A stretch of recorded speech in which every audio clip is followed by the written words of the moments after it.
யேசபேலை விட எலியாட்ட பயங்கர பவர் இருக்கு, பயங்கர அத்தாரிட்டி இருக்கு. ஆனால் இந்த பொம்பளை ஒரே ஒரு வார்த்தை, நாளைக்கு இதே நேரத்தில் நான் உன்னை கொன்றுவேன் அப்படிங்கிறா. அவ்வளோதான். தீர்க்கதரிசி ஐயாவே பயந்து போயிட்டார்.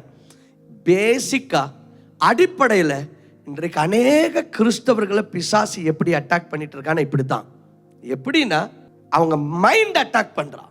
எலியா மேல இன்னும் கையை வைக்கல, ஒரே வார்த்தை கேள்விப்பட்டது, ஐயா ரொம்ப சோர்ந்து போயிட்டார். செத்தா போதா ஆண்டவரே, நான் அவ்வளோ பெரிய ஆள்லாம் கிடையாது, என்னுடைய முற்பிதாக்களை பார்க்கல, நான் பெரியவன் இல்லை, நான் செத்தா போதுங்கிறார்.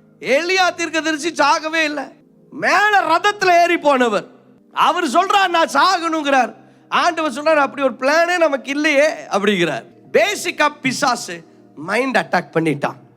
So now you understand the devil has no authority to do anything to you except he tries to attack your mind through his lies.